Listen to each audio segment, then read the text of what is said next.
দেখবেন আগে ঘুষ খাইতো, এখন বলে আমরা ঘুষ খাই না, এটা স্পিড মানি বলে। এটা যত ঢালবেন তত কাজের স্পিড বাড়বে। নাউযুবিল্লাহ মিন যালিক। আপনাদের এলাকায় নাই মনে হয়, সারা বাংলাদেশে আছে না নাই? ঘুষ দিবেন কাজ হবে। কত শিক্ষিত মানুষ ঘুষের টাকা দিতে পারে না বলে চাকরি হয় না। আর বকলম ক লিখতে কলম ভাঙে এই টাইপের সাতার ছাত্র যেগুলা কোনোদিন ক্লাসে 1 নাম্বার হতে পারে নাই, ঘুষ দিয়ে মোটামুটি সরকারি চাকরি মিলে যায়। এই হলো হালত। আর ঘুষের কথা বলবেন নয় ভাই, এটা ঘুষ না, এটা গিফট দিচ্ছে, আমাদেরকে হাদিয়া দিস, খুশি মনে দিছে। খুশি মনে মানুষ যেটা দেয় ওটা হাদিয়া বলে, কিন্তু আপনারা তো খুশি মনে নেন না। টাকা না দিলে সাইন করেন না যেহেতু, তার মানে বুঝতে হবে এটা ঘুষ। আগে খাইতো সুদ, এখন বলে এটা সুদ না, এটা ইন্টারেস্ট। কি নাম দিছে? ইন্টারেস্ট। খাইতেও ইন্টারেস্ট লাগে। আবার কিছু আরবি নাম দিয়ে দিছে এখন, যার নাম মুনাফা। বলে আমরা ইন্টারেস্ট খাই না, আমরা খাই মুনাফা। এটা আমাদেরকে ব্যাংক মুনাফা দেয়, লভ্যাংশ দেয়। দেখেন আল্লাহ পাক বলেন আমি সুদকে হারাম করেছি, ব্যবসাকে কি করেছি? আর এরা কবে আমি সুদের ব্যবসা করি, মানে সুদটারই ব্যবসা বানাই দিস। নাউযুবিল্লাহ মিন যালিক। এলাকার কোন গ্রামের চাচা দাদা থাকলে যদি কোনোদিন কেউ ধার চান, যে চাচা গো 10,000 টাকা ধার দেন, চাচা বলবে আরে এত মহব্বত করি তোমার, তুমি এখন চাইলা, কালকে চাইলেই তো দিতে পারতাম, একটু আগে একজনের দিয়ে দিলাম। চাচার অবস্থা শুনে ভাতিজাও বুঝছে এই চাচারে কোন জায়গায় তেল দিলে পিকআপ চলবে, জানে এটারে এমনি এমনি টাকা চাইলে দিবে না। আস্তে করে কাকা এই যে, বুঝছেন নি আপনারা? তার মানে কি 10,000 1,000 চাচা কয় দেখি তোমার চাচির কাছে আছে নি।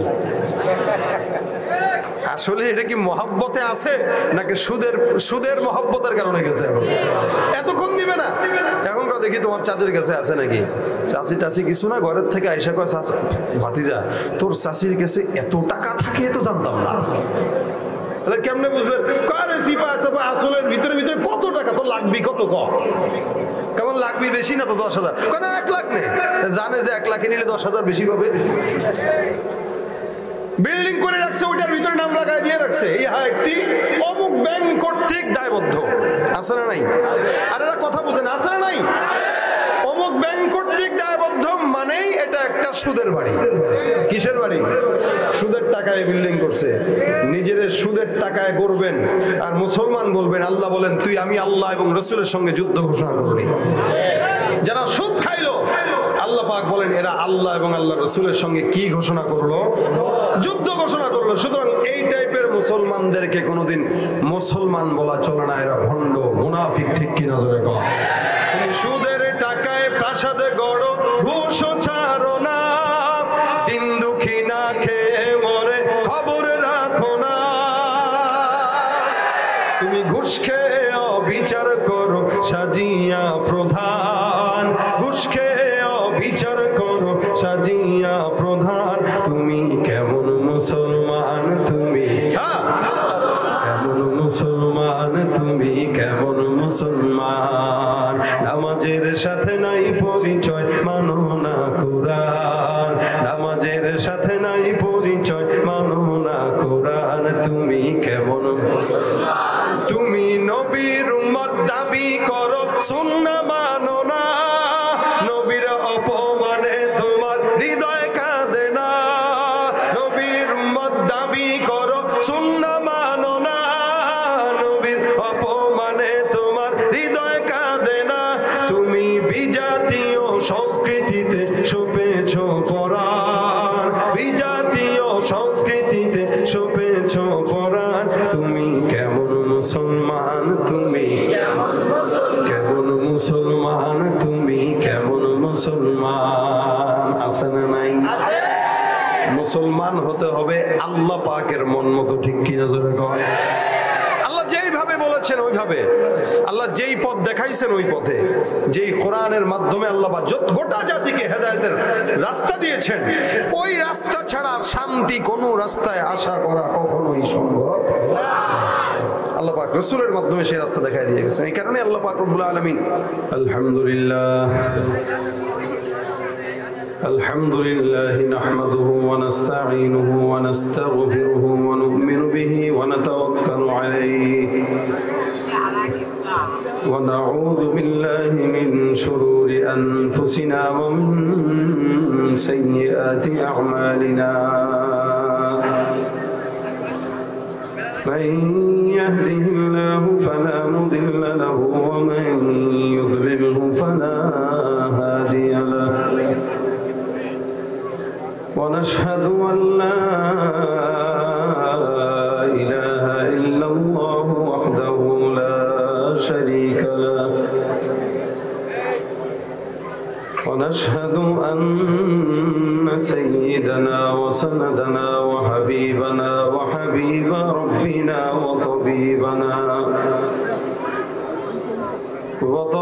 ربنا وطبيب قلوبنا ومولانا محمدا عبده ورسوله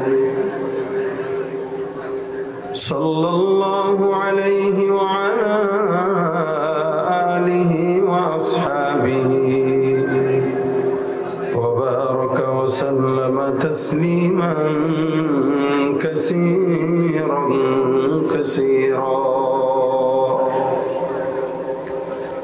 الذي أرسله الله تعالى بالحق بشيرا ونذيرا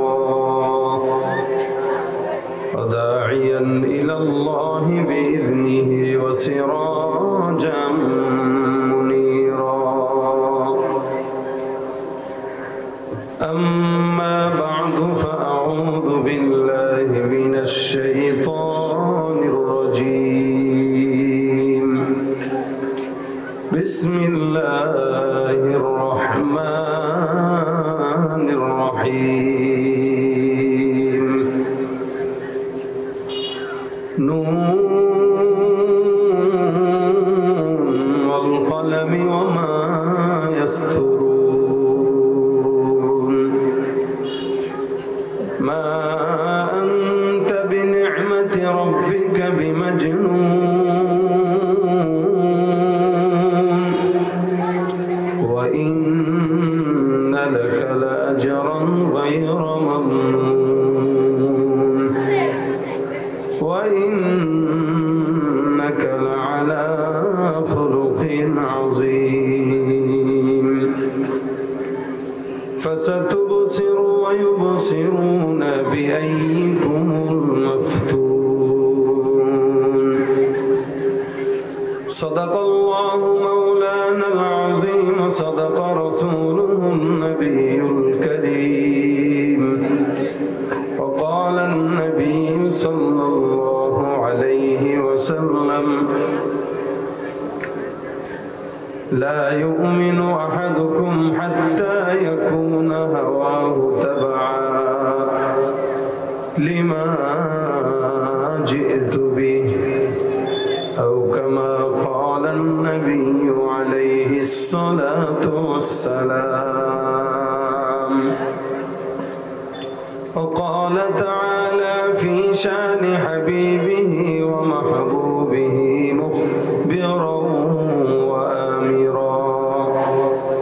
إن الله وملائكته يصلون على النبي يا أيها الذين آمنوا صلوا عليه وسلموا تسليما زبان كل شكل درود إبراهيم قولي اللهم صل على محمد وعلى محمد كما صليت على إبراهيم وعلى آل إبراهيم إنك حميد مجيد اللهم بارك على محمد وعلى آل محمد كما باركت على إبراهيم وعلى آل إبراهيم إنك حميد مجيد زبان كل محبت ذكر قولي لا إله إلا الله لا إله لا إله إلا الله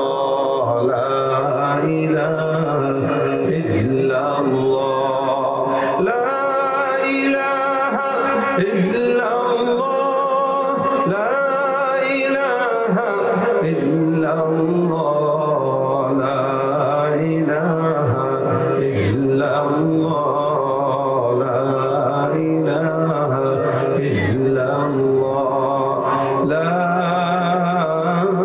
ইলাহা ইল্লাল্লাহ মুহাম্মাদুর রাসূলুল্লাহ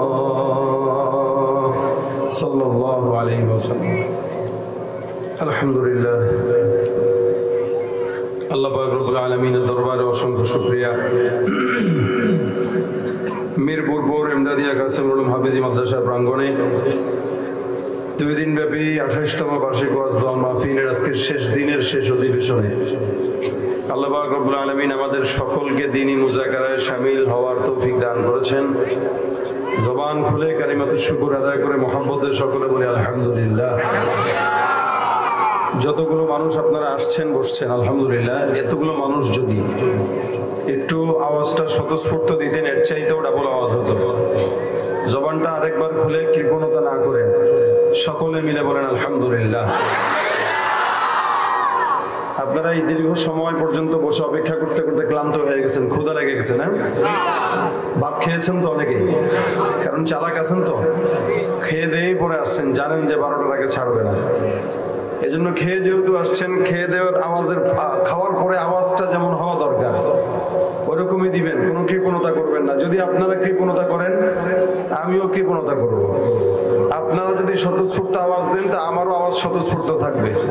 এখন আপনারা সিদ্ধান্ত নেন, আপনারা কি চুপ করে বসে থাকবেন না মাঝে মাঝে আওয়াজ দিবেন? আওয়াজের সংখ্যাটা, আওয়াজের অবস্থানটা এত কম হলে চলবে না, আরো বাড়ায় বলেন। আওয়াজ হবে ইনশাআল্লাহ। তাহলে আওয়াজ যদি হয় ওয়াজও হবে, কিছু গজলও যদি আপনারা চান। না চাইলে আমি আলহামদুলিল্লাহ 1 ঘন্টা এমনিই কথা বলতে পারবো, কোনো সমস্যা নেই। কিন্তু আপনাদের স্বতঃস্ফূর্ত আওয়াজের উপরে ভিত্তি করে কিছু ওয়াজও করব। ফাঁকে যদি চান তাহলে গজল গাবো, নয়তো গাবো না। যদি আওয়াজ থাকে তাহলে গাবো ইনশাআল্লাহ। না হয় নাই, বুঝেই না এরা আমি কি বলতে চাচ্ছি। জবানটা খুলে বলেন নারায়ে তাকবীর, আরো জোরে নারায়ে তাকবীর। আজকের এই মাহফিলে কি যুবক বেশি না মুরব্বী বেশি? হ্যাঁ, যুবকরা বেশি। যুবকদের অবস্থা হয়ে গেছে বুড়াদের চাইতেও খারাপ, তাই না? আমি আপনাদেরকে যা বলবো তো সব বুঝবেন তো ইনশাল্লাহ? কথা বোঝা যায় তো? বোঝা গেলে বলেন জোয়ান বেশি না মুরব্বী বেশি? জোয়ান বেশি। জোয়ানের আওয়াজ কি বাঘের মতো হয় না বিড়ালের মতো হয়? তো আপনাদের আওয়াজ এরকম হালত কেন? সব জায়গায় তো এখন গন্ডগোল, মানে সব জায়গায় এখন ফরমালিন আছে, তো জোয়ানদের ভিতরে ফরমালিন ঢুকে গেছে যার কেন আওয়াজ নাই। আমি প্রতিযোগিতা নেব, দেখবো কাদের আওয়াজ বেশি। একদল মুরব্বী দিবে, আরেক দল জোয়ানরা দিবে। তবে মুরব্বী যারা, এরা কারা? শুধু দাড়ি পাকলেই মুরব্বী না, আজকের এই প্রোগ্রামে যত মানুষ বিয়ে করেছেন সবাই মুরব্বী। কি বলেন, ঠিক না? কারা কারা বিয়ে করেছেন হাত তুলেন। তুলেছেন? হ্যাঁ, আওয়াজ দিবেন আপনারা বেশি, তারপরে জোয়ানদের খেলা হবে ইনশাআল্লাহ। দেখবো আজকের প্রোগ্রামে জিতে কারা। হাত তুলেন মিয়া যারা বিবাহিত। নারায়ে তাকবীর। এই পোলাপান নাও দিতেছে, চিন্তা করছে আমি দেই, আমার বাপে তো দেয় না, তো কি করবো? বাপেরটা আমি আদায় করি। কোনো স্বজন প্রীতি এখানে চলবে না। আরো একবার লিল্লাহে তাকবীর। এবার হাত তুলো যুবকরা যারা বিবাহ করে নাই। দুইটা তুলে ফেলতেছে, আল্লাহু আকবার। দুইটা করবে। হ্যাঁ, আওয়াজ কি বেশি হবে না কম হবে? জোরে বলেন নারায়ে তাকবীর। আরো জোরে লিল্লাহে তাকবীর। এখন মনে হচ্ছে মাহফিল এটা হচ্ছে। এই চুপচাপ বসে থাকলে কোনো আলোচক আলোচনা করতে পারে না। প্রত্যেকটা জিনিসের সৌন্দর্য আছে, বয়ানের একটা সৌন্দর্য আছে। আলোচক কথা বলবে, শ্রোতারা সামনে থেকে আওয়াজ দিবে। রাজি আছেন? আমাদের ভাই বয়ান করতে করতে গলার অবস্থা কন্ডিশন খুব বেশি ভালো না। এই পোলাপান, এদেরকে সাবধান রাখেন, পারলে তোমরা ঘুমাও। এরা সজাগ থাকলেই বিপদ। বুঝেও চিল্লায়, না বুঝেও চিল্লায়। পোলাপান তো উচিত নিয়ম হইলো বাচ্চাদেরকে পিছনে দেওয়া, বড়রা সামনে বসা। কারণ আমি কথা বলবো, এরা বুঝলেও হাসবে, না বুঝলেও আসবে, বুঝলেও ঠিক বলবে, না বুঝলেও ঠিক বলবে। এই জন্য আপনারা যারা মুরব্বী আছেন, আপনারা বুঝলে যখন যেখানে দরকার সেখানে আওয়াজ দিবেন ইনশাআল্লাহ। তো আজকে এই প্রোগ্রামটায় আমি আপনাদের সামনে কোরআনের একটি সূরা শুরুর কিছু আয়াত তেলাওয়াত করেছি। আল্লাহ পাক রব্বুল আলামিন যদি তৌফিক দান করেন ইনশাআল্লাহ ওইটার আলোচনার উপরে ভিত্তি করে কিছু কথা বলবো, যেগুলো আমাদেরকে আল্লাহ পাক মানার, আমলের নিয়তে শোনার তৌফিক দান করে, বলেন আমিন। আমি আপনাদের খুব দূরের কেউ না, জেলার দিক থেকে, বাড়ির দিক থেকে আমার বাড়ি কাছে মাগুরা, যদিও থাকি ঢাকায়। আর যদি বলেন আরো কাছের কি, আমি আপনাদের কুষ্টিয়া এলাকার জামাই। জানেন আপনারা এটা? আমি হচ্ছে আপনাদের কুষ্টিয়া এলাকার জামাই, মানে আপনারা হচ্ছেন যারা ছোট আমার থেকে সব আমার শালা, আর যারা মুরব্বী আছেন সব বাবার বয়সী, এরা মনে করেন শ্বশুর। কি বলেন, ঠিক না? জামাই শ্বশুরের খেলা চলবে আর শালা দুলাভাইয়ের খেলা চলবে, কি ঠিক না? আর আওয়াজ দেন না, জোরে বলেন ঠিক কিনা? ভয়েসটা দিছেন কে? আওয়াজটা দিছেন কে? আওয়াজ আল্লাহর শানে, আল্লাহর জন্য দিতে সমস্যা আছে? কথা বলেন, সমস্যা আছে? নির্বাচনের সময় তো খুব চিল্লান, চিৎকার দিতে দিতে চেঁচামেচি করে। শুধু নির্বাচন না, এই যে খেলা চলতেছে, এই খেলার ভিতরেও চিল্লায় চিল্লায় পোলাপানের গলা অবস্থা এমন শেষ। কই খেলে আর কই চিল্লায়? খেলে কোথায় আর পতাকা লাগায় কোথায়? খেলতেছে কোন জায়গায়? পতাকা লাগায় তার এলাকায় 10 কিলোমিটার দূরে পতাকা। যার চেয়ে বেশি পতাকা যে লাগাবে সে বেশি সাপোর্টার। কি পাগলামি এগুলো! যেখানে খেলার গোল দেওয়ার পরে যদি চিৎকার চেঁচামেচি করতে পারেন, সেখানে আল্লাহ পাক যে আমাদেরকে জবান দিয়েছে, সে আল্লাহ পাকের শানে জবানটা একটু খরচ করা দরকার আছে না? আল্লাহ পাক কি বেজার হবে না খুশি হবে? আল্লাহর নাম নিতে কোনো আপত্তি আছে? কোনো ভয় আছে? টেনশন আছে? আমরা দুনিয়াতে কোনো নেতার গোলামি নয়, কোনো মানুষের গোলামি নয়, কারো গোলামি নয়। গোলামি চলবে কার? আরো জোরে কার? লড়াইয়ের ওই ময়দানেতে যেতে তোমাকে হবে, প্রয়োজনে সব রক্তটুকু জমিনেই ঢেলে দেবে। লড়াইয়ের ওই ময়দানেতে যেতে তোমাকে হবে, প্রয়োজনে সব রক্তটুকু জমিনেই ঢেলে দেবে। তবুও তোমায় লড়তেই হবে, মানিবে না পরাজয়। তবুও তোমায় লড়তেই হবে, মানিবে না পরাজয়। বিপ্লব মানে জীবন দেয়া, বসে থাকা নয়। সে কোনো দিন আসবে না রে, করো যদি ভয়। আসবে বিজয়, রক্ত আর জীবনের বিনিময়। আসবে বিজয়, রক্ত আর জীবনের বিনিময়। বিপ্লব মানে জীবন দেয়া, বসে থাকা নয়। সে কোনো দিন আসবে না রে, করো যদি ভয়। ঠিক কিনা? আমরা ভয় পাবো কাকে? আল্লাহ পাক যেহেতু কণ্ঠ দিয়েছেন, এই কণ্ঠটা প্রপারলি ব্যবহার করাটাই এটা আল্লাহ পাকের নিয়ামতের শুকরিয়া। আমরা মনে করি নিয়ামত পাইলাম আর আলহামদুলিল্লাহ বললাম হয়ে গেল না। নিয়ামতের শুকরিয়ার বিনিময় আলহামদুলিল্লাহ, এটা একটা সবক। কিন্তু মূলত নিয়ামতের শুকরিয়া বলা হয় কাকে? আল্লাহ পাক যেই নিয়ামত দিয়েছেন, ওই নিয়ামতটাকে আল্লাহ রেজামন্দি মোতাবেক পরিচালনা করার নামই হচ্ছে নিয়ামতের শুকরিয়া। তার মানে হাত দিয়েছেন কে? আল্লাহ। এই হাত দিয়ে হারাম জিনিস ধরা মানে নিয়ামতের না শুকরিয়া করা। হাত দিয়ে কোরআন ধরা মানে নিয়ামতের শুকরিয়া। চক্ষু দিয়েছেন আল্লাহ, চক্ষু দিয়া কোরআনের দিকে দেখা, এটা হচ্ছে নিয়ামতের শুকরিয়া করা। চক্ষু দিয়ে নাপাক জিনিসের দিকে দেখা হচ্ছে না শুকরিয়া করা। আল্লাহ পাক বলেন, কেউ যদি নিয়ামতের শুকরিয়া করে, বাড়াবো না কমাবো? জোরে বলেন। বাড়াবো। কেমনে বাড়াবে? বয়স হয়ে যাবে 70, এরপরেও চোখে চশমা লাগবে না। যদি কেউ চোখের শুকরিয়া আদায় করতে যায়, চক্ষুটাকে ভালো পথে ব্যয় করে, হাত যে ভালো পায়ে ব্যয় করবে, পাওকে যে ভালো পায়ে ব্যবহার করবে, দিমাগকে যে ভালো পথে ব্যবহার করবে, 70-80 বছর হয়ে যাবে ইনশাআল্লাহ, এগুলো আল্লাহ পাক অচল করবে না। এটা হচ্ছে নিয়ামতের শুকরিয়া। আল্লাহ পাকের শুকরিয়া দেওয়ার মাধ্যমে, করার মাধ্যমে নিয়ামত বৃদ্ধি করা। আর যদি শুকরিয়ার নিয়ামতের বহিঃপ্রকাশ সুন্দর মতো না হয়, অল্প বয়সেই চশমার পাওয়ার থাকবে 1500, অথবা হাত হয়ে যাবে প্যারালাইসিস, মাজার ব্যথা, বাতের ব্যথা, বিভিন্ন ঝামেলা। কেন? আমাদের গুনাহের কারণে আমাদের অঙ্গ প্রত্যঙ্গ দুর্বল হয়। দেখবেন আমাদের আমাদের বাপ দাদা এর আগে যারা ছিল, এখনো কিছু কিছু মুরব্বী আছে 80 বছর 90 বছর বয়স, এদের দিকে তাকাবেন দেখবেন এখনো পর্যন্ত কোরআন শরীফ দেখে পড়ে চশমা লাগে না। আমি নিজে দেখেছি এমন একজন লোককে, ইন্ডিয়ায় প্রোগ্রাম করতে গিয়েছিলাম আজ থেকে আরো কত 4-5 বছর আগে, মনে করো 18 বা 19 সালে, 18 সালে সম্ভবত, যখন নির্বাচন হয় তখন। তো আমাকে যেই ঘরে রাখা হয়েছিল, ওই ঘরে একজন মুরব্বী, উনি দেখি সব সময় কোরআন তেলাওয়াত করে একদম থুরথুরে। তো যেই সাহেবে দাওয়াত যিনি আমাকে বলতেছে যে আমার বাবার বয়স কত জানেন হুজুর? বললাম কত? আমার বাবার বয়স 107। 107 বছর এই উনার? বলে হ্যাঁ। আমি দেখলে তো মনে হয় 90। বলে আরো মজার কাহিনী দেখবেন। আমি কি? উনি রাত 2টা-3টা পর্যন্ত কোরআন তেলাওয়াত করে, 1 ঘন্টা ঘুমায়, আবার উঠে তাহাজ্জুদ পড়ে। তো উনার ঘরে গেলাম, তো উনার কাছে অবশ্যই দোয়া নেওয়া লাগবে, কারণ যেহেতু মুরব্বী মানুষ। আমরা তো বর্তমানে মুরব্বীদেরকে দেখলে দোয়া নেই না। মুরব্বীদেরকে দেখলে দোয়া নিবেন, খেদমত করবেন, সে খারাপ হোক। বয়স্ক যারা, রাসূল বলেন যারা বড়দের সম্মান করে না এরা আমার উম্মত নয়, যারা ছোটদের স্নেহ করে না তারা আমার উম্মত নয়। এই কারণে মুরব্বী আপনার বাপ না হোক, এলাকার বয়োজ্যেষ্ঠ সুনামধন্য লোক, গণ্যমান্য লোক খেদমত করেন, এতে দোয়া পাওয়া যায়। আমি ওনার কাছে দোয়া নিতে গেছি, আমি ওনার পাশে বসে ওনাকে মাথায় হাত বোলাচ্ছি, পায়ে এভাবে ধরে টিপতেছি। তো উনি আমার জিজ্ঞাসা করতেছেন যে আপনার নাম? আমি বললাম অমুক। বাড়ি কোন জায়গায়? বাংলাদেশ। আচ্ছা। এবার আমার সাথে বিভিন্ন গল্প শুরু করছে। ওনার কথার ধাঁচে বোঝার কোনো উপায় নাই যে 107 বছর বয়সের একজন মুরব্বী। পাশে দেখলাম একটা মাটির কলসের মতো একটা জিনিস রাখা, ওইটাতে টেপ লাগানো। তাই আমি বললাম দাদা বলবো না পরদাদা বলবো জানি না, মানে 107 বছর বয়সের লোক, আমার তো দাদার বয়সের চাইতেও বেশি।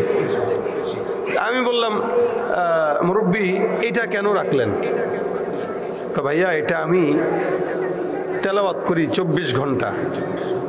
তেলাওয়াত করার পরে আমি তেলাওয়াত যাই পড়ি আমি ফু দিয়ে, এটার ভিতরে পানি, এখানে পানি থাকে, আমি এখানে ফু দেই। আমি প্রায় 50 বছর হয়ে গেছে, আমি কোরআন তেলাওয়াতের ফু ছাড়া কোনো পানি দিয়ে গোসলও করি না, খাইও না। আরে সুবহানাল্লাহ কয় না? মানে তার পাশের শীতানে একটা কলস আছে বড়, সে যখনই কোরআন তেলাওয়াত যাই করে, ওই কোরআন তেলাওয়াত পড়ার পরে এই পানিতে ফু দেয়, ওইটাই খায়, ওটা দিয়েই গোসল করে। আলহামদুলিল্লাহ আমার 107 বছর বয়স, আমার চোখে এখনো আপনার চেয়ে ভালো আমি দেখি। মাশাআল্লাহ। আমি কই হাঁটতে পারেন? কই হাঁটতে পারি না। মানে যে দেখেন দাঁড়ায় গেছে, সাথে সাথে দাঁড়ায় একেবারে আমার সাথে হাঁটেন। আমি কই আল্লাহু আকবার। শুধু তাই না, আমি এই উপমহাদেশের অনেক বড় বড় বুজুর্গদের খেদমত করছি। আমি বললাম তাহলে আমারে একটু দোয়া দেন, আপনার দোয়ার মুহতাজ আমি তার সামনে মাথাটা আগায় দিলাম। উনি কোরআন থেকে পড়া শুরু করলেন, একবার এই আয়াত, একবার ওই আয়াত, আরেকবার ওই আয়াত। আমি বুঝতেছি দাঁত নাই একটাও, আমি বুঝতেছি কি পড়তেছে, বিভিন্ন জায়গা থেকে পড়তেছে। আমি তার পড়া মনে করে শুনে মনে করলাম যে হয়তো হাফেজে কোরআন হবে। আমাকে জিজ্ঞাসা করলাম, আমার প্রায় মনে করেন 20 মিনিট আমি এভাবে রয়েছি। উনি বিভিন্ন দোয়া, দুরুদ, কোরআন তেলাওয়াত পড়ে আমাকে ফু দিচ্ছে আর আমাকে এভাবে আদর করে দিচ্ছে। তো আমি কতক্ষণ পরে বললাম আপনি কি হাফেজ? আমি মাদ্রাসার বারান্দায় কোনোদিন যাইনি। আমি তো এত মুখস্থ কিভাবে? আমি আমার জীবনটাকে এই কোরআন তেলাওয়াতেই কাটাই দিছি। সুবহানাল্লাহ। তখন আমি বললাম যে আপনার চোখের জ্যোতি শুধুমাত্র চোখের হেফাজতটা আপনি আল্লাহ পাক যে নিয়ামত দিয়েছেন, এই নিয়ামতটাকে আল্লাহর রেজামন্দি মোতাবেক লাগাইছেন, যার কারণে চোখের কদর আল্লাহ পাক নিয়ামতকে বাড়ায় দিয়েছে 107 বছর। এরপরও চোখের জ্যোতি আল্লাহ পাক কমায় নাই। সুবহানাল্লাহ। এটা হচ্ছে লা ইন শাকারতুম লা আযীদান্নাকুম। আল্লাহ পাক বলেছেন যদি শুকরিয়া করো নিয়ামত কি করে দিব? বাড়ায় দিব। তার মানে এটা না যে 5,000 টাকা পাইলাম, আলহামদুলিল্লাহ আলহামদুলিল্লাহ আলহামদুলিল্লাহ বলে বালিশের নিচে রাখলাম, সকালে উঠে দেখলাম 15,000। এটা কি বাচ্চা দিবে? না। আলহামদুলিল্লাহ নিয়ামতের শুকরিয়ার বাড়ায় দেওয়ার অর্থ হইল এলাকার ভিতরে দুর্নীতিবাজ আছে না নাই, সুদখোর আছে না নাই, এরাও টাকা কামায়। মসজিদের ইমাম সাহেব, মাদ্রাসার মুহতামিম সাহেবও টাকা কামায়, রিকশাওয়ালাও টাকা কামায়, কৃষকও টাকা কামায়। দেখবেন যে নাকি দুর্নীতি করে 5 লাখ টাকা কামায়, এরা যদি জিজ্ঞাসা করেন ভাই কেমন আছেন, আরে ভাই শরীরে ভালো না, জুত নাই, মন ভালো না। বলে কেন? বউ কথা শুনে না, পোলা কথা শুনে না, নানান ঝামেলা। আর রিক্সাওয়ালারা জিজ্ঞাসা করুন, ভাই কেমন আছেন? আলহামদুলিল্লাহ, অনেক ভালো লাগছে। এটা হলো শুকরিয়া। 5,000 টাকাকে আল্লাহ পাক 5 লক্ষ টাকার বরকত দিবে, আর 5 লক্ষ টাকাকে আল্লাহ সংকুচিত করে 5,000 টাকা বানায় দিবে। যার কারণে দেখবেন ওর 5 লক্ষ টাকায় সেই বরকত নাই, একজন আলেমের 5,000 টাকায় যে বরকত পাওয়া যায়। একজন হালাল রুজির, হালাল রোজগারের 5,000 টাকা যে বরকত, হারাম ভাবে 5 লাখ টাকার বরকত খুব কঠিন কালেও সেটা হতে পারে না। আমাদের দেশের মানুষরা ঘুষ খায়, এটারে নাম পাল্টায় পাল্টায় খায়। দেখবেন আগে ঘুষ খাইতো, এখন বলে আমরা ঘুষ খাই না, এটা স্পিড মানি বলে। এটা যত ঢালবেন তত কাজের স্পিড বাড়বে। নাউযুবিল্লাহি মিন যালিক। আপনাদের এলাকায় নাই মনে হয়, সারা বাংলাদেশে আছে না নাই? ঘুষ দিবেন কাজ হবে। কত শিক্ষিত মানুষ ঘুষের টাকা দিতে পারে না বলে চাকরি হয় না। আর বকলম, ক লিখতে কলম ভাঙে, এই টাইপের সাতার ছাত্র যেগুলো কোনোদিন ক্লাসে 1 নাম্বার হতে পারে নাই, ঘুষ দিয়ে মোটামুটি সরকারি চাকরি মিলে যায়। এই হলো হালত। আর ঘুষের কথা বলবেন, নয় ভাই এটা ঘুষ না, এটা গিফট দিচ্ছে, আমাদেরকে হাদিয়া দিচ্ছে, খুশি মনে দিছে। খুশি মনে মানুষ যেটা দেয় ওটা হাদিয়া বলে, কিন্তু আপনারা তো খুশি মনে নেন না। টাকা না দিলে সাইন করেন না, যেহেতু তার মানে বুঝতে হবে এটা ঘুষ। আগে খাইতো সুদ, এখন বলে এটা সুদ না, এটা ইন্টারেস্ট। কি নাম দিছে? ইন্টারেস্ট। খাইতেও ইন্টারেস্ট লাগে। আবার কিছু আরবি নাম দিয়ে দিছে এখন, যার নাম মুনাফা। বলে আমরা ইন্টারেস্ট খাই না, আমরা খাই মুনাফা। এটা আমাদেরকে ব্যাংক মুনাফা দেয়, লভ্যাংশ দেয়। দেখেন আল্লাহ পাক বলেন, আমি সুদকে হারাম করেছি, ব্যবসাকে কি করেছি? আর এরা কবে আমি সুদের ব্যবসা করি, মানে সুদটারই ব্যবসা বানাই দিচ্ছি। নাউযুবিল্লাহি মিন যালিক। এলাকার কোন গ্রামের চাচা দাদা থাকলে যদি কোনোদিন কেউ ধার চান, যে চাচা গো 10,000 টাকা ধার দেন, চাচা বলবে, আরে এত মহব্বত করি তোমার, তুমি এখন চাইলা, কালকে চাইলেই তো দিতে পারতাম, একটু আগে একজনের দিয়ে দিলাম।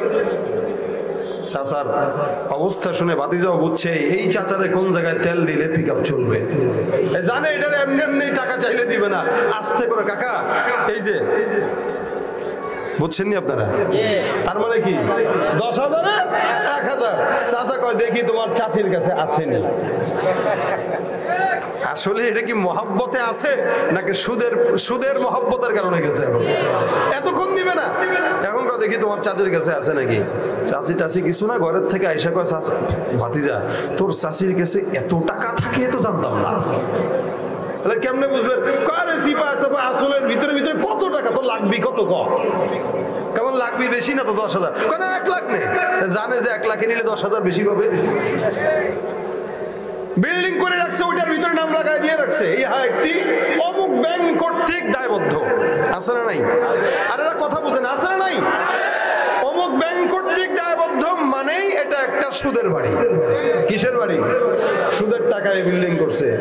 নিজেদের সুদের টাকায় গড়বেন আর মুসলমান বলবেন। আল্লাহ বলেন, তুই আমি আল্লাহ এবং রাসূলের সঙ্গে যুদ্ধ ঘোষণা করলি।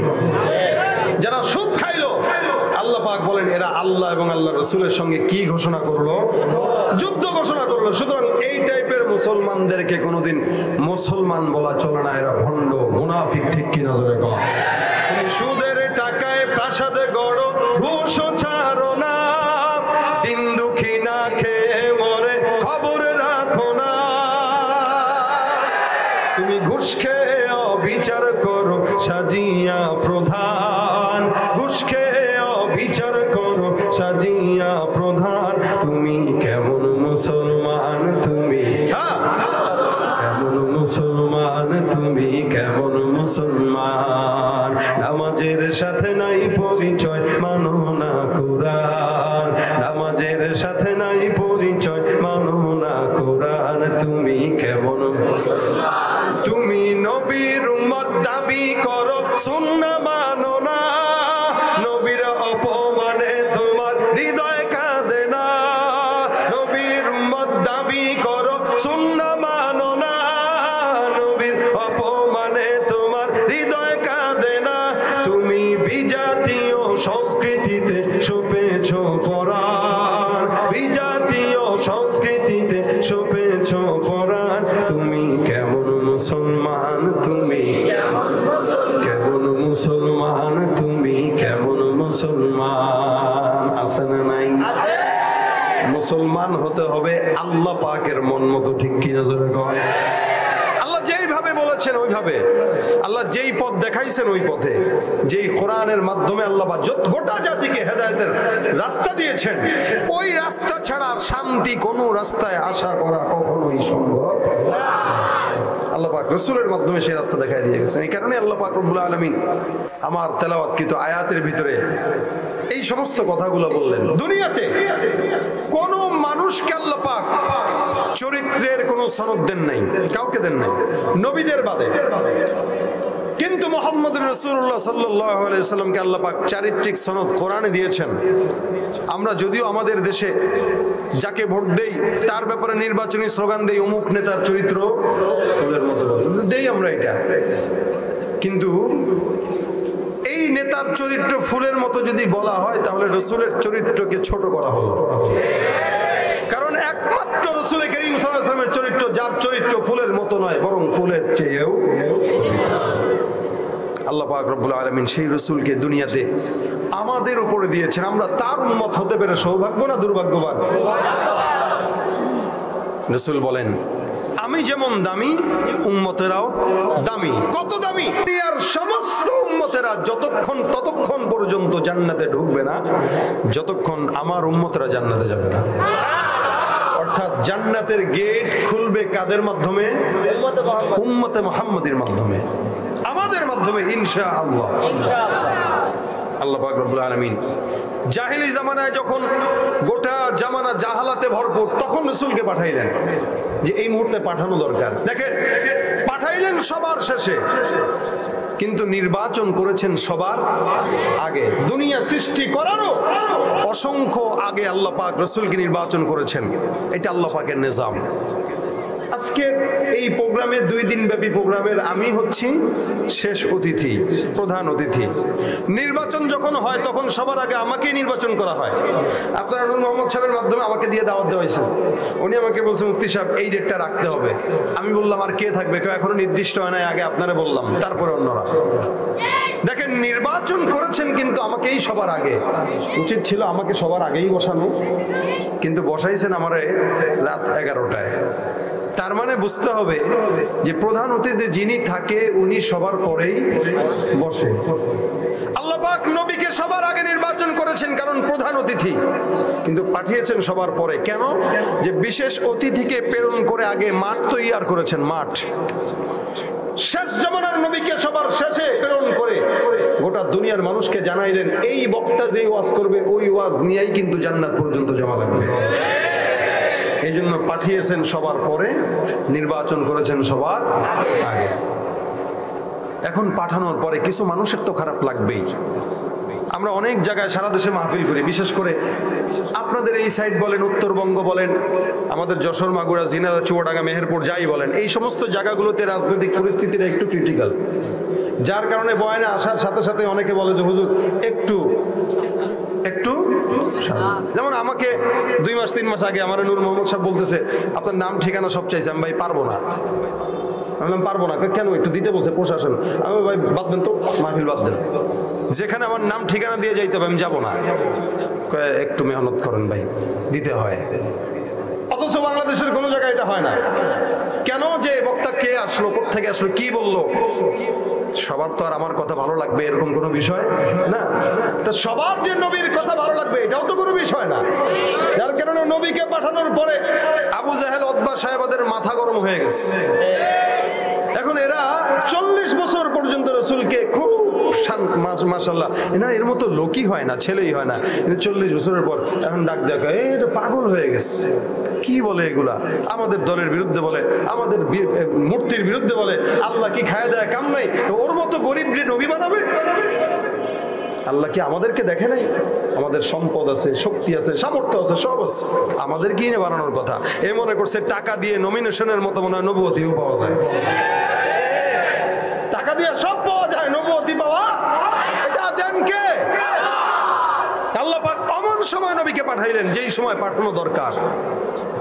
জাহিলি জামানায় এমন কোনো গুনাহ নাই। মানুষগুলো কত মূর্খ ছিল দেখেন। বাইতুল্লাহ যখন তোয়াফ করতো, আল্লাহর ঘর যখন তোয়াফ করতো, সম্পূর্ণ উলঙ্গ হয়ে তোয়াফ করতো। নাউযুবিল্লাহ। কষ্ট হচ্ছে আপনাদের? ও ভাই, আমি আলোচনা একদম কম করি, আমার নিয়ে পেরেশানি নাই, কারণ আমার আলোচনার সময়সীমা থাকে 1 ঘন্টা। ইনশাল্লাহ 1 ঘন্টার ভিতরে আপনাদের যতটুকু দেওয়া দরকার ততটুকু দেবো, তবে কথা বলতে হবে। পারবেন ইনশাল্লাহ? আচ্ছা, দেখেন জাহেলি জামানায় এরা উলঙ্গ হয়ে তওয়াফ করতো। দেখেন ওদের যুক্তি কি? ওদের যুক্তি হলো যেই পোশাক পরে গুনাহ করি, ওই পোশাক পরে কেমনে আল্লাহর ঘর তওয়াফ করে? সুতরাং পোশাক খোল, লেভেল পজিশন, এরপরে ঘর তওয়াফ। আরে গাধা, মানুষ তো তার পোশাক দিয়ে গুনাহ করে না, করে অঙ্গ দিয়ে গুনাহ। কি বলেন? তার লজ্জাস্থান দিয়ে গুনাহ করে। উচিত তো ছিল এটা বলা যে লজ্জাস্থান দিয়ে গুনাহ করছে ওইটা কাট, কি ঠিক না? কত বড় আহমক হইলে পরে কয় যা কাপড় খোল, এরপরে তওয়াফ কর। কুরাইশ বংশের বাদ দিয়া, কুরাইশটা একটু সম্ভ্রান্ত বংশ যেহেতু মক্কার ভিতরে, এই বংশ বাদ দিয়া বাকি সব বাস। এবার একটু চিন্তা করেন তো কেমন দেখা যাইতো? সব ল্যাংটা হয়ে তওয়াফ করতেছে। কত মূর্খর মূর্খ। মেয়েদের হালত ছিল এমন যে মেয়েরা এই স্লোগান দিত যে আমার পেট, সিদ্ধান্ত আমার, আমি কার থেকে বাচ্চা নেব, এটা আমার হিসাব, এটার জবাব দিতে আমি কারো কাছে দেব না। দেখেন সেই 1400 বছর আগের মেয়েদের কথা বর্তমান মেয়েদের কথার সঙ্গেও কিন্তু মিলে যায়। এখন প্রেস ক্লাবে অথবা টিএসসির চত্বরে শাড়ির সঙ্গে ব্লাউজ ছাড়া পরে নেমে আর বলে আমরা শাড়ি পরবো, ব্লাউজ ছাড়া পরবো, আমাদের সিদ্ধান্ত আমাদের। এই কথা কোনো মানুষ বলতে পারে না, এটা কুকুর আর গরু ছাগলের কথা। তখনকার মেয়েরা এগুলা বলতো। বর্তমান সময়ে আমাদের মা বোনদেরকে যারা এভাবে রাস্তায় বের করে দিচ্ছে, এরা হচ্ছে শিয়াল আর বিড়ালের মতো। কেন জানেন? শিয়াল সব সময় চায় মুরগির স্বাধীনতা, বিড়াল সব সময় চায় মাছের স্বাধীনতা। ঠিক এদেশে কিছু আহম্মক বদমাশগুলো নারীদের স্বাধীনতা চায়, যার কারণে তাদেরকে রাস্তায় নামায় দেয়। কিন্তু ইসলাম নারীদের স্বাধীনতা বেশি দিল না কম দিল? আর এরা বলে স্বাধীনতা বেশি দরকার নাই, সমান অধিকার। তখনকার নারীদের পেটে যদি কারো গর্ভে সন্তান আসতো, মনে করেন করছে একাধিক মানুষের সঙ্গে আকাম, জেনা, সন্তান পেটে আসছে, এখন এটার বাপকে, তখন তো আর ডিএনএ টেস্ট ছিল না। কিভাবে খুঁজবে? নিজাম ছিল যার গর্ভে সন্তান আসছে, সন্তানটা আসার পরে যতগুলো মানুষের সঙ্গে জেনা করেছে, মেলামেশা করেছে, সবাই একটা বাসায় যায় দাওয়াত, ভাত টাত খাওয়াই দিবে। এবার পেটের সন্তানটাকে কোলে নিয়ে চেহারার সঙ্গে মিলাবে, কার সঙ্গে মিল আছে দেখো, যার সঙ্গে মিল এই সন্তানটা তার। কতটা মূর্খ চিন্তা করেন। আল্লাহ পাক রব্বুল আলামিন ওই সময়টাকেই চিন্তা করলেন, রাসূলকে পাঠাবে, এই কারণে বলেন ওমা আরসালনাকা ইল্লা রাহমাতাল লিল আলামিন। সারা দুনিয়ার জমিনের ভিতরে আমি আল্লাহ পাক রব্বুল আলামিন একমাত্র পয়গম্বরকে রহমত হিসেবে পাঠাইলাম। আসমানের জন্য নবী আমার রহমত, জমিনের জন্য নবী আমার রহমত, পাহাড়ের জন্য, আসমানের চন্দ্রের জন্য, সমুদ্রের জন্য, গাছের জন্য, মাছের জন্য, সারা দুনিয়ার জন্য। আল্লাহ পাক রব্বুল আলামিন বলেন আসমানের মালিক যদি হই আমি আল্লাহ, জমিনের নবী তুমি মুহাম্মদুর রাসূলুল্লাহ। সারা দুনিয়ার জমিনে যত জায়গায় আমি আল্লাহর রুবুবিয়ত আছে, ঠিক তত জায়গায় পয়গম্বর মুহাম্মদুর রাসূলুল্লাহর নবুবিয়ত আছে। সুবহানাল্লাহ।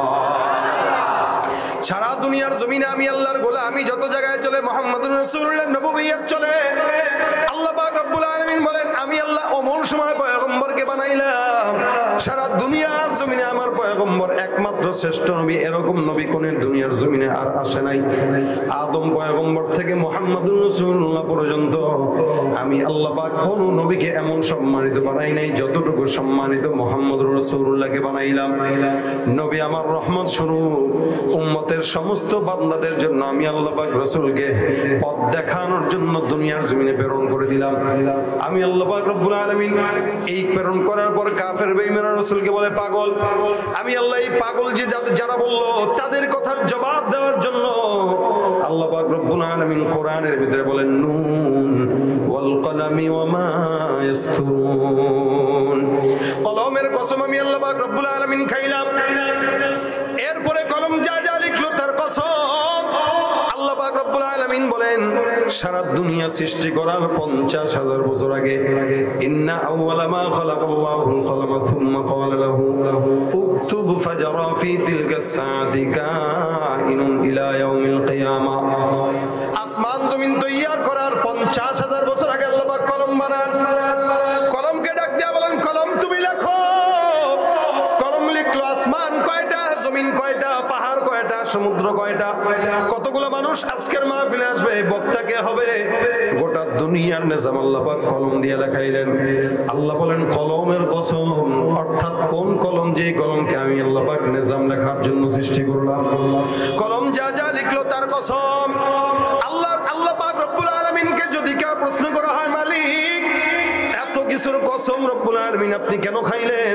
অন্যান্য সময় যেহেতু আপনি আল্লাহ পাক অশামসি দুহাহা, সূর্যের কসম খান, চন্দ্রের কসম খান, সকালের কসম খান, এক এক সময় এক একটা জিনিসের কসম আল্লাহ পাক আপনি খাইলেন। কিন্তু এই জায়গাটায় সারা দুনিয়ার কসম খাইলেন।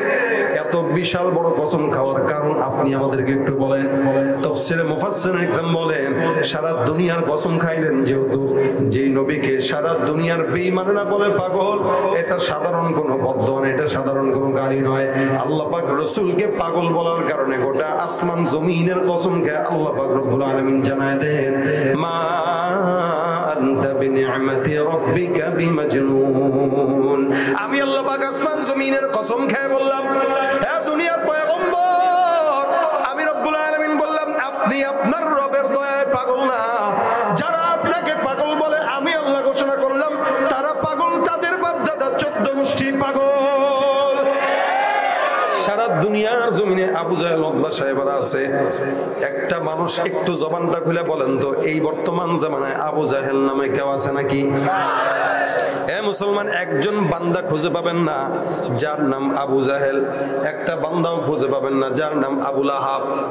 কিন্তু সারা দুনিয়ার জমিনে যত উম্মতে মুহাম্মাদি আছে প্রত্যেকটা উম্মতের নামের শুরুতে মুহাম্মদ আছে না না? আবু জাহেলের বাসা যেখানে ছিল তালাশ করে দেখেন, মক্কায় হাজিরা যাওয়ার পর আগে চিন্তা করে আবু জাহেলের বাসা কোনটা, একটু পায়খানা করতে পারলে মজা লাগতো। ওই জায়গাটা এখন পায়খানা বানায় দিছে। আল্লাহ কয় তুই আমার হাবিবের সঙ্গে বেয়াদবি করলি, আজীবন তুই যেই জায়গায় বসবাস করতে ওই জায়গাটায় আমার মুসলমান নবীর উম্মতরা পায়খানা করবে। সুবহানাল্লাহ। এটাই হলো আমার নবীর সম্মান। এই জন্য আল্লাহ পাক কোরআনের ভিতরে কোন জায়গায় পয়গম্বরকে নাম ধরে ডাকেন নাই। সারা কোরআনের ভিতরে আল্লাহ পাক রব্বুল আলামিন শুরু থেকে শেষ পর্যন্ত নবীর নাম যেখানে উল্লেখ করেছেন ওই জায়গায় আল্লাহ পাক সম্মানের সঙ্গে উল্লেখ করেছেন। মেয়র সাহেব বসা, দেখবেন মেয়র সাহেব রে কোনো মানুষ নাম ধরে ডাকবে না, কি বলে ডাকে, বলে মেয়র সাহেব অথবা চেয়ারম্যান সাহেব, মেম্বার সাহেব, এমপি সাহেব। কেন? এটা তার লকব, এটা তার সম্মান। আল্লাহ পাক অন্যান্য নবীদেরকে নাম ধরে ধরে ডাকলেন। মুসা পয়গম্বরকে বলেন ইয়া মুসা লা তাখাফ, মুসা পয়গম্বরকে নাম ধরে ডাকলেন। জাকারিয়া নবীকে ডাক দেয়া বলেন ইয়া জাকারিয়া ইন্না নুবাশশিরুকা বিগুলাম। ইয়াহইয়া পয়গম্বরকে বলেন ইয়া ইয়াহইয়া খুযিল কিতাবা বিকুওয়া। অন্যান্য নবীদেরকে আল্লাহ পাক ইব্রাহিম ওয়া ইসমাঈলা ওয়া যালকিফ, এখানে ইব্রাহিম ইসমাঈলকে নাম ধরে ডাকে। সমস্ত পয়গম্বরদেরকে আল্লাহ পাক রব্বুল আলামিন নাম ধরে ধরে উল্লেখ করেছেন। কিন্তু মুহাম্মদুর রাসূলুল্লাহর বেলা যখন চলে আসছেন কোরআনের শুরু থেকে শেষ পর্যন্ত একটা জায়গাতে আল্লাহ পাক নাম ধরে ডাকেন নাই। কোন হাফেজে কোরআন দেখাইতে পারবে না আল্লাহ পাক রাসূলকে মুহাম্মদ বলে উল্লেখ করেছেন। যেখানেই মুহাম্মদ উল্লেখ করেছেন ওই জায়গায় নামের পাশাপাশি রাসূলুল্লাহ লাগাই দিয়েছেন। সুবহানাল্লাহ। অন্য নবীদেরকে আল্লাহ পাক মুসা, ঈসা, ইব্রাহিম, ইসমাঈল, ইয়াকুব, ইউসুফ, মুহাম্মদকে ডাক দেয়া বলেন ইয়া আইয়ুহান নবী। সুবহানাল্লাহ। নবী বলে ডাক দেন, হে নবী।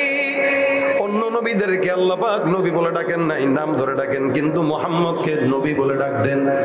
যেখানে মুহাম্মদ বলে উল্লেখ করেছেন ওই জায়গায় মুহাম্মদের পাশাপাশি রাসূলুল্লাহ লাগায় দিলেন। আল্লাহ পাক বলেন ওয়ামা মুহাম্মাদুন ইল্লা রাসূল, এই জায়গায় মুহাম্মদের পাশাপাশি রাসূল লাগায় দিলেন। অন্য আয়াতের ভিতরে বলেন মুহাম্মাদুর রাসূলুল্লাহ ওয়াল্লাযীনা মাআহু আশিদ্দাউ আলাল কুফফার, এখানেও মুহাম্মদের পাশাপাশি রাসূলুল্লাহ লাগায় দেন। আর এই আয়াতে বলেন মা কানা মুহাম্মাদুন আবা আহাদিন মির রিজালিকুম ওয়ালাকিন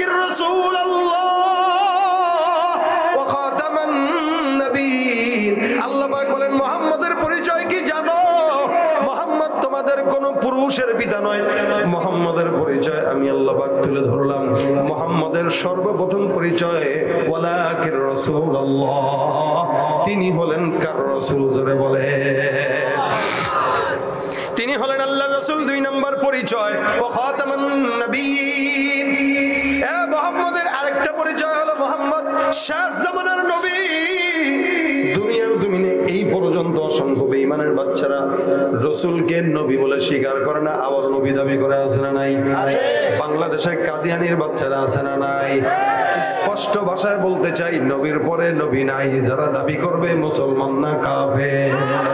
যারা বলেন কাদিয়ানিরা কি হবে? শেষ নবীজির উম্মত বলে দাবি করে, যদি ওই নবীর চেয়ার কাদিয়ানিরা দখল করে। কি হবে? শেষ নবীজির উম্মত বলে দাবি করে, যদি ওই নবীর চেয়ার কাদিয়ানিরা দখল করে। নবীজির জন্য যদি রক্তের বহে নদী, নবীজির জন্য যদি রক্তের বহে নদী, তবুও হটব না এই দাবি থেকে। কি হবে বেঁচে থেকে অযথা বিদ্যা শিখে, যদি না করতে পারি শোষণবিহীন সমাজটাকে? নবীর পর আর কোন নবী আছে নাকি? জোরে কোন? আল্লাহ পাক রব্বুল আলামিন বলে, পয়গম্বর আমি আপনাকে শেষ নবী বানাইলাম, পরিচয় কোরআনের ভিতরে দিলাম, সম্মানের সঙ্গে কোরআনের ভিতরে কোনো জায়গায় নাম ধরে ডাকেন নাই।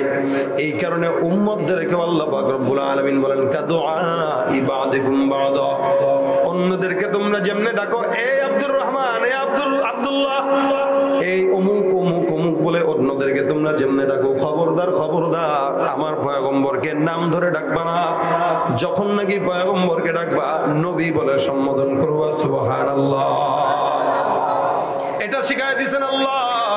শুধু তাই নয়, এত সম্মান রব্বুল আলামিন পয়গম্বরকে দিলে আমরা দুনিয়ার মানুষের সঙ্গে কথা বলি, ভদ্রতা দেখাইতে চাইলেও দেখাই না, দেখাইতে চাইলেও দেখাই না। কিন্তু আল্লাহ পাক ফরজ করে দিয়েছেন, খবরদার এ মুমিনের দলেরা, তোমরা তোমাদের গলার আওয়াজটাকে রাসূলের সামনে উঁচা কোনোদিন করবা না। আসওয়াতাকুম ফাওকা সাউতিন নবী, তোমরা নবীর সামনে নবীর উপরে কথা বলবা না। নবী যেটা বলে চুপচাপ শুনবা, ভালো লাগলেও খারাপ লাগলো। কারণ আল্লাহ পয়গম্বর যা বলেন এটা রাসূল নিজের থেকে বলেন না, বলেন কার থেকে? অর্থাৎ আল্লাহর কথা যা, পয়গম্বর মুহাম্মদুর রাসূলুল্লাহর কথা তা। আম্মা জান আয়েশা রাদিয়াল্লাহু তাআলা সেই কথাই বলেন। দুনিয়ার জমিনে পয়গম্বর কোনো কথা নিজ থেকে বলেন নাই, যেটা বলছেন এটা আল্লাহর তরফ থেকে বলেছেন। এত সম্মানিত যেই নবীকে আল্লাহ পাক রব্বুল আলামিন বানাইলেন, ওই নবীকে যদি কেউ পাগল বলে, মালিক কি খুশি হয় না বেজার হয়? এই কারণে আল্লাহ বলেন আল কলাম ইয়ামা ইয়াসতুরুন, সারা দুনিয়ার কসম আমি আল্লাহকে একটা মাত্র কথা বলবো। তাহলে বুঝে নাও ওই কথাটা কত দামি। কারণ আসমানের কসম খাইলাম, জমিনের কসম খাইলাম, পাহাড় সমুদ্র গোটা মানুষ ইনসান জিন্নাতের কসম খায়, খালি একটা কথা বললাম, মা আনতা বিনিআমাতি রাব্বিকা বিমাজনুন, আপনার রবের দয়ায় আপনি কখনো পাগল হতে পারেন না। যারা আপনাকে পাগল বলে আপনি অবশ্যই দেখবেন তারাই মূলত দুনিয়াতে পাগল, এছাড়া অন্য কেউ পাগল না। যারা আলেমদেরকে পাগল বলে, নামাজীদেরকে পাগল বলে, এই দুনিয়ার সবচাইতে বড় পাগল হচ্ছে তারা। সন্দেহ হয় না? আল্লাহ পাক রব্বুল আলামিন বলেন পরবর্তী আয়াতে, যদি পাগল হইতো, পাগলরে কেউ নিয়ামত দেয় না। ও ভাই, আপনাদের সামনে কোনো পাগল যদি এসে টাকা চায়, ও ভাই দেন, 1 লাখ টাকা দিবেন? কথা কয় না, দিবেন 1 লাখ? কত দিবেন? 5 টাকায়। দেখেছেন, 5 টাকা দিবেন। 5 টাকা দিলেও এখন নিতে চায় না। অবশ্য ডিজিটাল বাংলাদেশ তো, ডিজিটাল ফকির। 5 টাকা দিলেও নেয় না, 10 টাকা দিলে মোটামুটি ঠিক আছে। কিন্তু এই পাগলরে যদি আপনি $1000 বান্ডিল দেন, সে ওইটা নিয়ে নৌকা বানাবে না তো খেলবে, কারণ তার কাছে এটার মর্যাদা নাই। পাগলকে নিয়ামত দিতে হয় না, ঠিক? আল্লাহ পাক বলেন ওয়া ইন্না লাকা লাআজরান গায়রা মামনুন, আপনি যদি পাগল হতেন, নিরবিচ্ছিন্ন নিয়ামত কখনো আমি আপনাকে দিতাম না। এত নিয়ামত দিলাম, জন্মের আগে থেকে নিয়ে মৃত্যুর পর পর্যন্ত, এখনো পর্যন্ত কত নিয়ামত। সবচাইতে বড় নিয়ামত হচ্ছে পবিত্র আল কোরআন। এটা মুজিজা, জীবন্ত মুজিজা এই কোরআন। রাসূলের জন্মের আগে থেকে আল্লাহ পাক তাকে মুজিজা দেওয়া শুরু করলেন, এগুলা নিয়ামত। আল্লাহ পাক রব্বুল আলামিন বলেন ইন্না লাকা লাআজরান গায়রা মামনুন, নিরবিচ্ছিন্ন নিয়ামত আপনাকে দান করলাম। জন্মের আগেও দিলাম, জন্মের সময় দিলাম, জন্মের পরেও দিলাম, মৃত্যুর পরেও দিলাম। শুধু তাই নয়, কিয়ামত নয়, কিয়ামত জান্নাতে যাওয়ার আগ পর্যন্ত নিয়ামত দিতে থাকবো আমি আল্লাহ সুবহানাল্লাহ। এই নবী কত সম্মানী।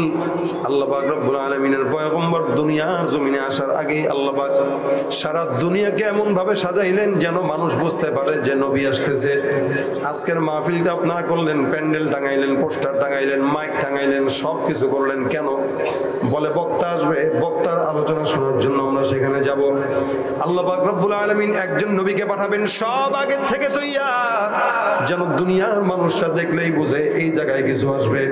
যার কারণে এক পাদ্রী ডাক দেয়া বলেন, রাসূল করিম সাল্লাল্লাহু আলাইহি ওয়াসাল্লামের জন্মের রাত্রিতে আসমানের ভিতরে একটা তারকা দেখা যায়।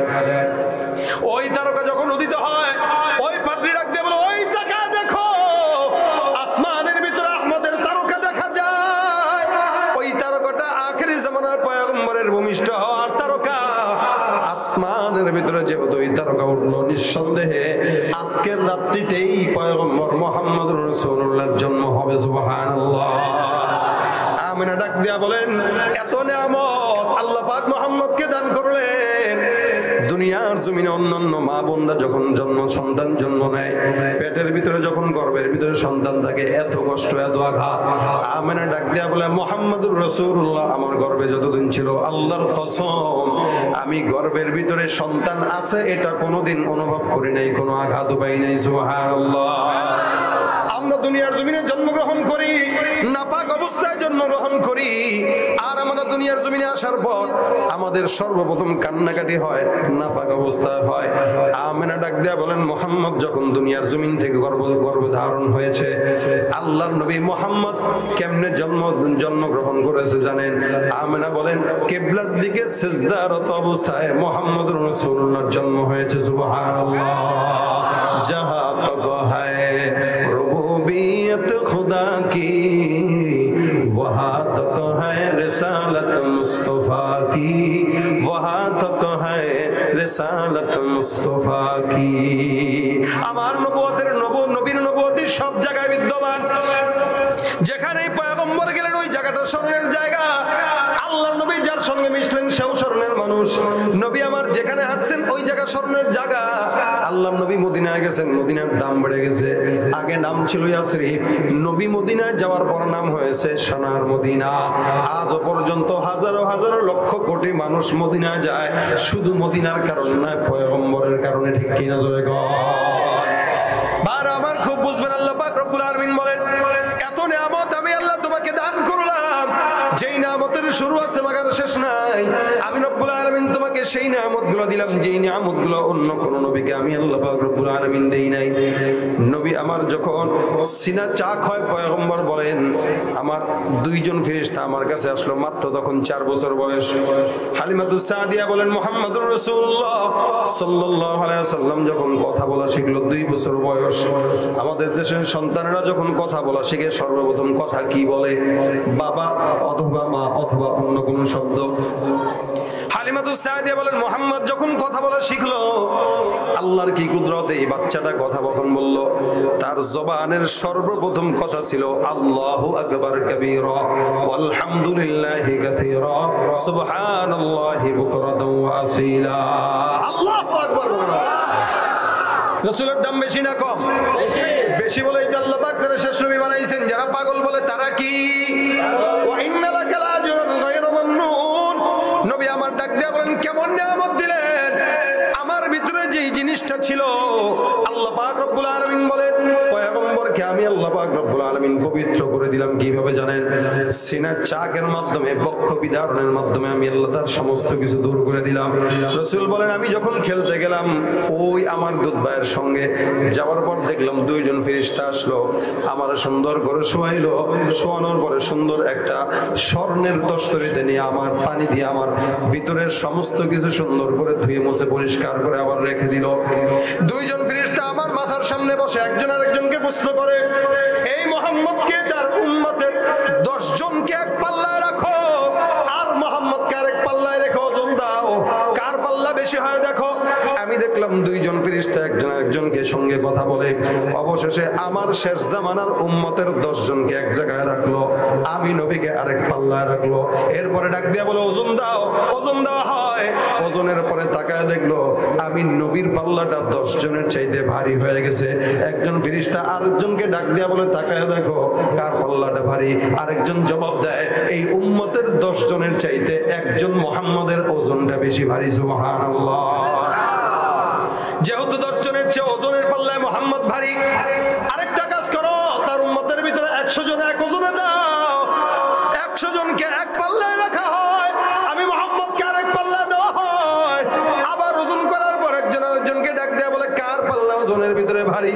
একজন আরেকজনকে জবাব দেয় 100 জনকে যে ওজনের পাল্লা রাখলাম, আল্লাহর কসম ওই ওজনের পাল্লার চাইতে মুহাম্মদের পাল্লাটা বেশি ভারী হয়ে গেছে। এখন একজন আরেকজনকে ডাক দেয়া বলে যাও যাও, এখন 100 জন দিলেও চলবে না, 1000কে দিয়া দাও। এক পাল্লায় 1000 উম্মত, আরেক পাল্লায় মুহাম্মদুর রাসূলুল্লাহ। ওজন করা হয়ে গেল। এখন ডাক দেয়া বলে ওজনের পাল্লায় কারটা বেশি। ফেরেশতা একজন আরেকজনকে বলেন আল্লাহর কসম এই 1000-এর চাইতে মুহাম্মদের ওজনের পাল্লা সবচাইতে ভারী। সুবহানাল্লাহ।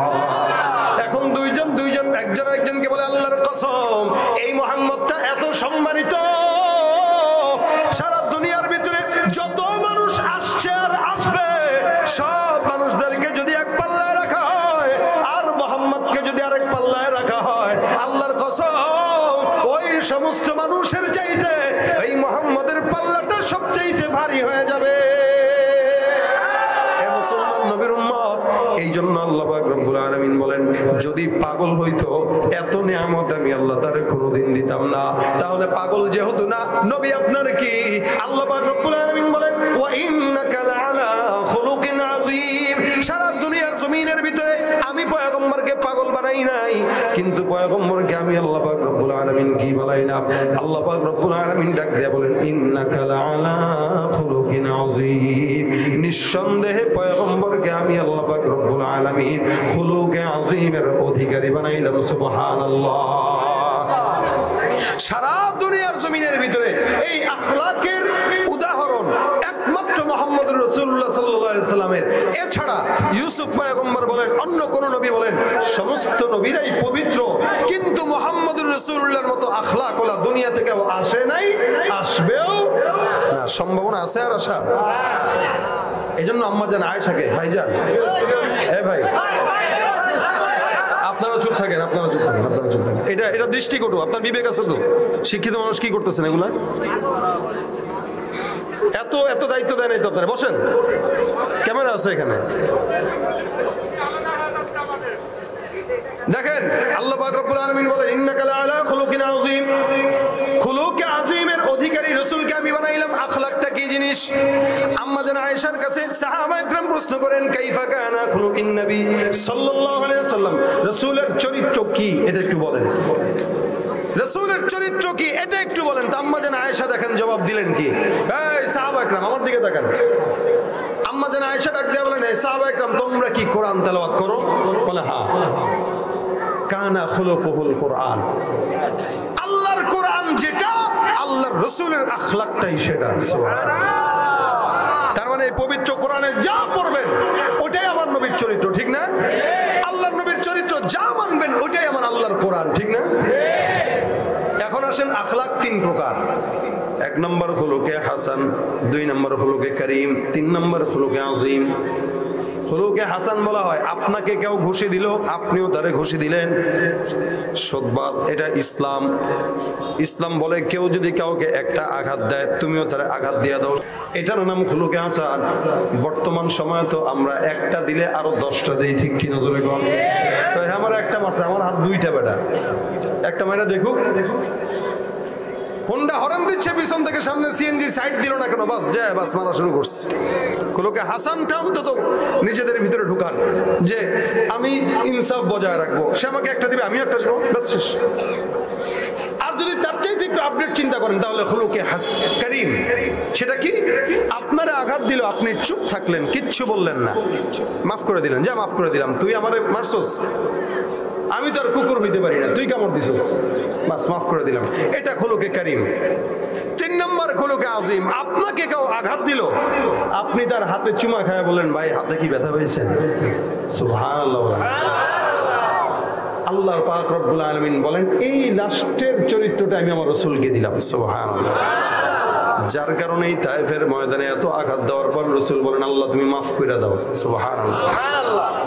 এদিক দিয়ে আঘাত, ওদিক দিয়ে আঘাত, এদিক দিয়ে আঘাত, চতুর্দিক থেকে আঘাত দেওয়ার পর আল্লাহর ফেরেশতা জিবরাইল ডাক দিয়ে বলেন, নবী একবারের জন্য বলেন সারা দুনিয়াকে আল্লাহ পাক রব্বুল আলামিন উল্টায় দিবে। রাসূল বলেন, না না, এরা বুঝে না, এরা আমি নবীকে চিনে নাই, এরা যদি আজকে ধ্বংস হয়ে যায় তাহলে আল্লাহকে আল্লাহ বলনেওয়ালা লোক আর থাকবে না। সুবহানাল্লাহ। হে রব্বে কারীম, তুমি তাদেরকে হেদায়েত দাও। আমি নবী দোয়া করলাম, আজকে যারা আমাকে আঘাত দেয় আগামীকাল তারাই আমি নবীর জন্য জীবন দিতে তৈয়ার হয়ে যাবে। সুবহানাল্লাহ। আমরাও সেই কথার উপরে কথা রেখে বলতে চাই, এখনো পর্যন্ত আপনারা এখানে যারা আছেন সবাই এক একজন এক এক দল করেন, এক একজন এক এক মত করেন, এক একজন এক এক হুজুরকে মানেন, এক একজন এক এক পীরকে মানেন, কিন্তু বলেন তো নবীর বেলায় কি কেউ অন্য কোন নবীকে মানেন? একজনকেই তো মানেন। এই জন্য বারবার আমরা দেখেছি ফ্রান্স থেকে শুরু করে অতীতে যারা আমার নবীকে গালি দিয়েছে, কষ্ট দিয়েছে, কোন দল মত নাই, কলেজ স্কুল ভার্সিটি মাদ্রাসা নাই, প্রত্যেকটা মুসলমানেরা রাসূলের জন্য জীবন দেওয়ার জন্য ময়দানে লড়াই করেছে।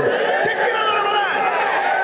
আজও পর্যন্ত এখনো আমাদেরকে যদি কোনোদিন রাসূলের জন্য ডাক দেওয়া হয়, আমাদের বুকের তাজা রক্ত দেওয়ার জন্য এক বিন্দু পরিমাণ দ্বিধা আমরা করবো না ইনশাআল্লাহ। যদি কেউ দ্বিধা করে বুঝতে হবে তার ঈমান নাই, সে মুনাফিক বেঈমান। বিশ্ব নবীর অপমানে যদি না কাঁদে তোমার মন, মুসলিম নয় মুনাফিক, তুমি নবীজির দুশমন। ঠিক কিনা? নবীর প্রেমে জীবন দেবে কে আছো নওজোয়ান, তাকবীর তুলে সিংহ শাবক হও তুমি আগুয়ান।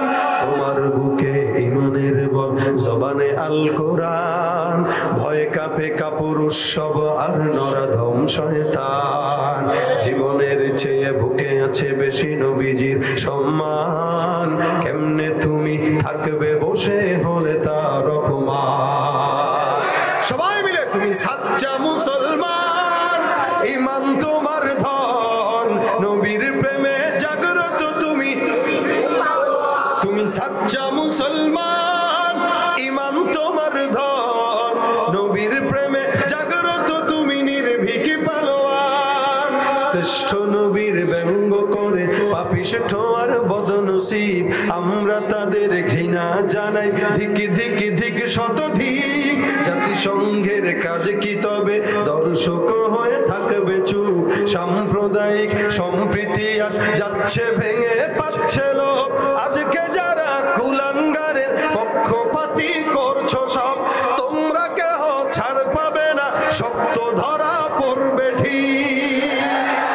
বয়কট হবে, ধিক্কৃত হবে বিশ্ব জুড়ে, নিন্দা কুরাবে জাগলে মুসলমান, জাগলে মুসলমান, সাচ্চা মুসলমান, ঈমান তোমার ধন, নবীর প্রেমে নির্ভীক পালোয়ান।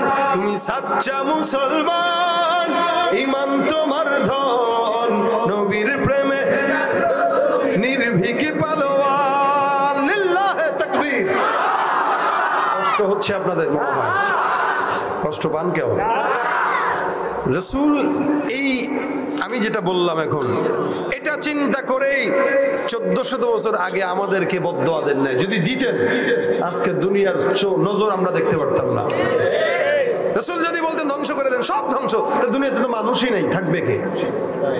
আল্লাহ রাসূল আখলাক ওয়ালা খুলুকে আজিমের অধিকারী, যার কারণে আঘাত দিয়েছে আল্লাহ মাফ করে দিলাম, হেদায়েত দাও। আর আমরা আঘাত দিলে হেদায়েতের দোয়া নিয়ে আবার পারলে কবরে ঢুকায় দিই আমরা। এই জন্য অন্তত খুলুকে আজিমটা নেই। রাসূল বলেন, আমি জানি আসলাম, এটাই তো খুলুক, আখলাকে আজিম। এই খুলুকে আজিমটাকে এমন ভাবে ফলো করবা, লা ইউমিনু আহাদুকুম হাত্তা ইয়াকুনা হাওয়াহু তাবআন লিমা জিতু বি। কোন মানুষ মানুষ মুমিন ততক্ষণ হবে না যতক্ষণ আমি জানি আসছি এটা সে না মানবে। অর্থাৎ আমি যেমনি হাঁটলাম এমনি হাঁটা আমাদের জন্য জরুরি। রাসূল যেভাবে কথা বললো আমরাও সেভাবে কথা বলা জরুরি।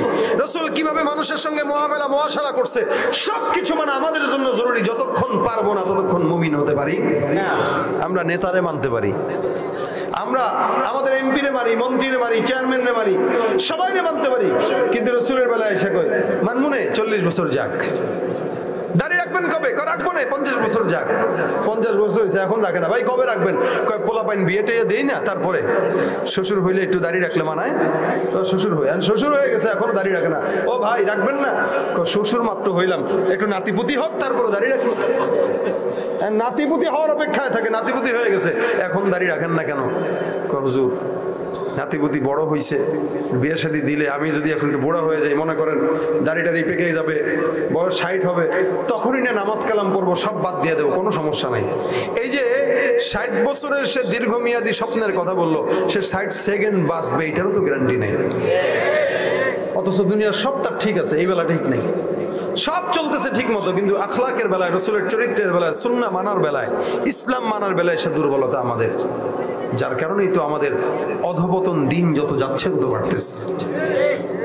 এই জন্য ভাই এই খুলুকে আজিম আল্লাহ পাক রব্বুল আলামিন আমাদেরকে দিলেন যেটা, এটা মানা প্রত্যেকটা মানুষের জন্য ওয়াজিব, ফরজ। কারণ এই কোরআন খুলুকে আজিম, এই কোরআন রাসূলের আখলাক, এই কোরআন রাসূলের আদর্শ, যতক্ষণ বান্দা এটা ধরে রাখবে ততক্ষণ বান্দার টেনশন নাই। যতক্ষণ এটা ছেড়ে দিবে ততক্ষণই বান্দার উপরে যত ঝড় ঝাপটা সব গজব আসবে। বর্তমানে গজব আসতেছে, আমরা কোরআন ছেড়ে দিছি, সুন্নাত ছেড়ে দিছি। এই জন্য রাসূলের সঙ্গে মহব্বতের একটা রাস্তা, লাইন বের করা দরকার। আমি আপনাদেরকে এতক্ষণ যা শুনাইলাম এটা শুধু আমার আয়াতের অনুকূলে আমি কিছু কথা বললাম, কারণ এগুলো তো এমন জিনিস ঘন্টার পর ঘন্টা বলেও শেষ করার মতো না, কিন্তু বললেও লাভ কি যদি না মানি। এই জন্য শেষমেশ আপনাদেরকে যে কথা বলবো, মুলাখাস কথা যেটা, এটা বাসা পর্যন্ত নিয়ে যাবেন, শুধু বাসা নয় কবর পর্যন্ত নিয়ে যাবেন ইনশাআল্লাহ। গতকালও আজকে মাহফিল হয়েছে, আজকেও হয়েছে, এই 2 দিন ব্যাপী মাহফিলে একটা মানুষ যদি এই কথাটা মানে, কমিটির কষ্ট করা, আমার কষ্ট করে আসা বসা কথা বলা সব সার্থক। আল্লাহ রাসূল সাল্লাল্লাহু আলাইহি ওয়াসাল্লাম আমাদের প্রাণের নবী, আমাদের মহব্বতের জায়গা। এই জায়গায় কোনো ঘাটতি আছে? কারো কোনো ঘাটতি আছে? এটা মানান তো ইনশাআল্লাহ। এখন আরেকটা কথা বলেন, রাসূলের সঙ্গে জান্নাতে যেতে চান তো ইনশাআল্লাহ? সুপারিশ লাগবে তো ইনশাআল্লাহ? যদি লাগে, যদি জান্নাত তার সঙ্গে যেতে চান, তার সঙ্গে মহব্বত দরকার আছে না নাই? আছে। তার সুন্নাত মানবেন তো মহব্বত হবে। এছাড়া ছোট্ট একটা মহব্বত, বলে না তুমি একজনের সঙ্গে, মন্ত্রীর সঙ্গে দেখা করবা, একটা লাইন ধরো, লাইন, ওই লাইন ধরে কি ভাইয়া একটা জিনিস ধরে, ওইটা ধরে ধরে মন্ত্রীর সঙ্গে দেখা করে। তো রসুলকে আপনি পাবেন, একটা ভায়া ধরেন, যেই ভায়া আপনার রসুলের সঙ্গে মহব্বত পয়দা করবে। সে ভায়া কি? রসুল করিম সাল্লাল্লাহু আলাইহি ওয়াসাল্লাম বলেন, মান সাল্লা আলাইয়া সালাতান ওয়াহিদাতান সাল্লাল্লাহু আলাইহি আশারা। কেউ একবার আমি রসুলের উপরে দুরূদ পড়লো তো আল্লাহ পাক তার উপরে 10টা রহমত নাজিল করে দিল। এই মহব্বত এমন মহব্বত, দুরূদের মহব্বতটা, আল্লাহ পাকের কোন দুনিয়াতে আমল আখলাক করা লাগে না, নামাজ পড়া লাগে না, রোজা রাখা লাগে না, কারণ আল্লাহ পাক সমস্ত ইবাদতের ঊর্ধ্বে। কিন্তু একটা ইবাদত আল্লাহ পাক নিজে করেন। এই শুনেন খুব বুঝে, একটা ইবাদত আল্লাহ নিজে করেন। আল্লাহ একাই করেন না, আল্লাহর ফেরেশতারাও করেন। আল্লাহ বলেন, ইন্নাল্লাহা ওয়া মালাইকাতাহু ইউসাল্লুনা আলান নবী ইয়া আইয়ুহাল্লাযীনা আমানু সাল্লু আলাইহি ওয়া সাল্লিমু তাসলিমা। এই আমি আল্লাহ একা নয়, আমার সব ফেরেশতারা মিলে ওই নবীর উপর দুরূদের আমল করি। আল্লাহ বলতেছেন আমি নিজে আমল করি, আমার ফেরেশতারা করে। সুতরাং হে উম্মতেরা, হে বান্দারা, আমি তোমাদের উপর ফরজ করলাম, তোমরাও এই আমলটা করো। সুবহানাল্লাহ। আদেশটা দিয়েছেন কে? আল্লাহ। কি হবে আদেশটা মানলে?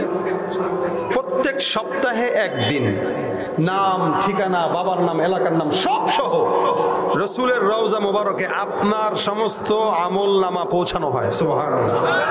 মনে করেন আপনার নাম আব্দুর রহমান, বাড়ি হচ্ছে এই এলাকায় মিরপুরে, আপনার বাবার নাম আব্দুল্লাহ, রাসূলের কাছে এভাবে পেশ হয়, মিরপুর এলাকার আব্দুল্লাহর পুত্র আব্দুর রহমান, যে দেখতে এমন, এর পক্ষ থেকে হুজুর আপনার কাছে 100 বার দুরূদের আমল পৌঁছানো হইলাম। তো রাসূল এটা দেখেন।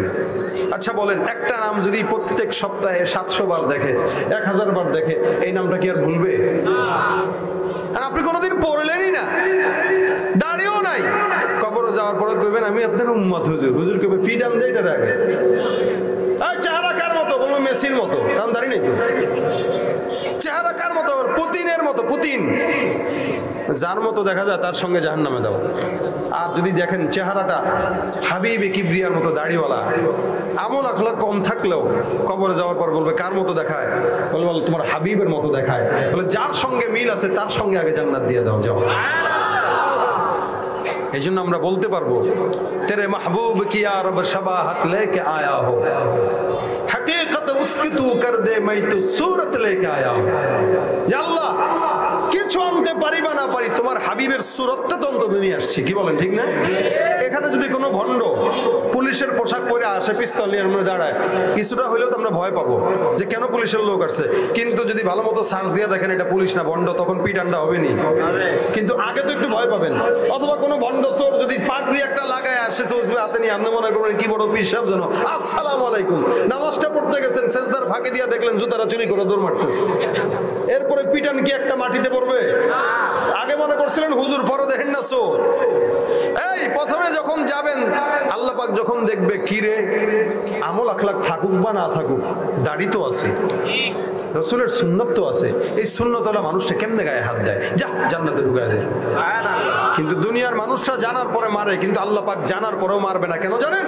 আল্লাহর হাবিব বলেন, কোন বান্দাকে যদি একবার জান্নাতে ঢুকায় দেয়, কিয়ামত পর্যন্ত কখনো আর বের করবে না। সুবহানাল্লাহ।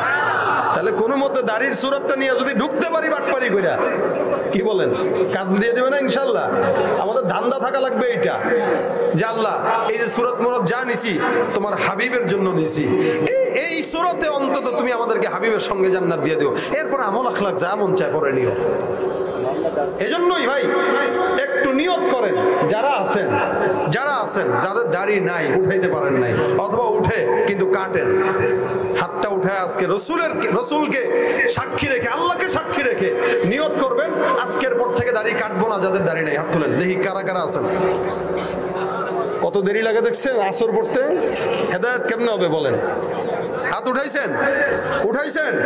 আল্লাহ তুমি সাক্ষী থাকো, তোমার এই বান্দাদেরকে তুমি কবুল করো, এই নিয়তের উসিলায় জান্নাত দাও। হাত নামান। যারা নিয়ত করছেন সওয়াব লেখা শুরু হয়ে গেছে। সুবহানাল্লাহ, আস্তে কয়, সওয়াব লেখা শুরু হয়ে গেছে। নেক এমন একটা জিনিস, নিয়ত করার সঙ্গে সঙ্গে কি সওয়াব। ফেরেশতারা এখন যদি আপনার মরণও হয়, অন্তত এই নিয়তের কারণে আল্লাহ পাক আপনার জান্নাত দিয়ে দেবে ইনশাআল্লাহ। যারা নিয়ত করে নাই এরা কপাল পোড়া। এদের জন্য দোয়া করি আল্লাহ এদেরকে হেদায়েতের রাস্তা দেখায় দেয়। বলেন আমিন। এটা আমরা মানবো, যেটা কথা বলতেছি সেটা হইলো, এতক্ষণ যে আলোচনা হইলো সব ভুলে যান, কোনো সমস্যা নেই। কারণ আমি কোন জায়গায় কি আলোচনা করি এটা তার মুখস্থ করে করি না। যেটা আসে যখন যেই মাহফিলে যেটা মন চায় এটা করি। আজকে এখানে এটা করছি, কালকে যায় মনে থাকবে না যে কি করছি। এখন একটা জিনিস তো মনে রাখতে পারবো, 2 দিন ব্যাপী মাহফিলে যদি একটা জিনিস মানুষ যদি জিজ্ঞাসা করে, আপনার মাও যদি জিজ্ঞাসা করে, বাবা এই যে মাহফিলে যাস 3 ঘন্টা 4 ঘন্টা ওয়াজ শুনোস, কি শিখছস বল? আপনি কবেন, ও মা কি যে শিখেছি তা তো প্রতিবারই নেই। তাহলে হবে? হবে না? হবে না। এই জন্য একটা জিনিস এখান থেকে নিয়ে যাব, সেটা কি? আজকের মাহফিল থেকে রসুলের সাক্ষীর জন্য, রসুলের শাফায়াতের জন্য প্রত্যেকে রসুল করিম সাল্লাল্লাহু আলাইহি ওয়াসাল্লামের শানে দুরূদের আমল করব, এই নিয়ত করেন ইনশাআল্লাহ। প্রত্যেক দিন 5 ওয়াক্ত নামাজের পরে দুরূদ পড়েন। সকালে 10 বার, বিকেলে 10 বার কেউ যদি দুরূদ পড়ে, আল্লাহ রসুল বলেন তার জন্য আমার সুপারিশ ওয়াজিব হয়ে যায়। আমাদের তো হাতের কাজ, পায়ের কাজ, ব্যবসা বাণিজ্য করতেছি, হাত দিয়া কলম দিয়া লেখি, পাও দিয়া হুন্ডা চালাই, গাড়ি চালাই, যা কিছু করি, জবানের কিন্তু কাজ থাকে না। জবানের কাজ একটা থাকে মুরব্বীদের, চায়ের দোকানে বসলে পরে গীবত গায়, আছে না নাই? মসজিদ থেকে বের হইছে, সিগারেটটা টানতে দেরি করে না, এবার চায়ের দোকানে বসে আল্লাহ মাজার ব্যথা গো, এই মেয়র সাহেব কি করেছে জানো? কি কই তো করলে হুজুরে কি বলিলে জানো? কি এই তো বসে বসে গীবত গাচ্ছে। এই গীবত না গে কেউ যদি আপনার সামনে গীবত গায়, আপনি বলবেন সাল্লে আলান নবী, আল্লাহুম্মা সাল্লি আলা মুহাম্মদ, মনে করে দেন সে দুরূদ পড়ুক। যত দুরূদ পড়বেন এমন কোনো বিপদ নাই যেই বিপদ থেকে আল্লাহ পাক আপনাকে উদ্ধার করবে না। সুবহানাল্লাহ। আমার জীবনের তাজরিবা অনেক, যত বড় বিপদ হোক, আমি বিপদের ভিতরে দুরূদ শরীফের আমলের বরকতে আল্লাহ পাক আমার আসান করছে।